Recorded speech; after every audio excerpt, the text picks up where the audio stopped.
A mother only had enough money to buy one steamed bun, but the younger brother complained that without his older brother, he could have eaten the whole thing. They started arguing. During the fight, the younger brother knocked over a cup. Hot water splashed across the older brother's hand, but the mother only rushed to comfort the little one. The older brother didn't get angry. He ran a long way just to buy another bun. On the way back, he was even thinking about how to cheer up his brother. Then suddenly, a group of traffickers appeared. They grabbed him and forced him into a van. The next day, police launched a citywide search. The mother was devastated. She remembered that her older son seemed like he had something to say yesterday. Maybe he wanted her to go with him to buy the bun, but she was too busy calming the younger one. She didn't even notice when her older son left the house. The following day, a mysterious package arrived. Inside was her older son's arm, wrapped in the bandages from the burn she ignored. It felt like a knife straight through her heart. Reporters crowded outside for clicks and headlines. They kept asking why the boy died. Some even claimed he was a runaway delinquent. Those words pushed the mother closer to madness. She refused to hear anything about her son's death. Soon, strange horn-shaped growths began rising from her ears, and she started hallucinating that her older son was still alive. Any news about his death automatically vanished from her perception. The younger brother, Yang Tai, sought help from a bizarre doctor named Lemune. Lemune immediately saw that the horns growing from her ears were caused by heartbreak. Yang Tai begged him to save her, no matter the cost. Lemune pulled out 2 conch shells. If Yang Tai used the shell to speak to his mother, the horns would eventually fall off, but the price was his own voice. Whether to use it was up to him, but before he could decide, his mother's condition worsened. She could no longer hear the outside world. The horns were close to consuming her ears completely.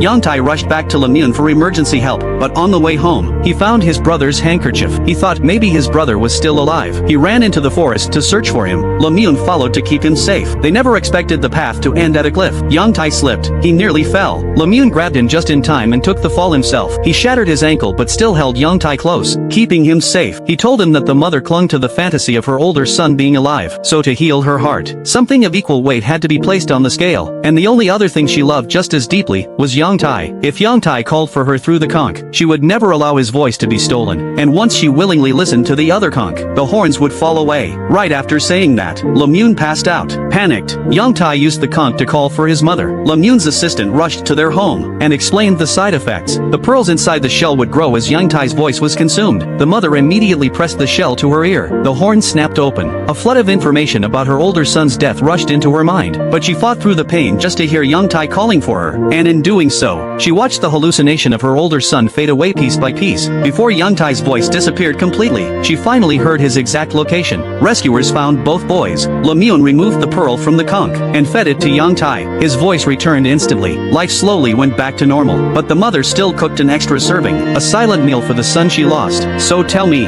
which son do you think the mother loved more?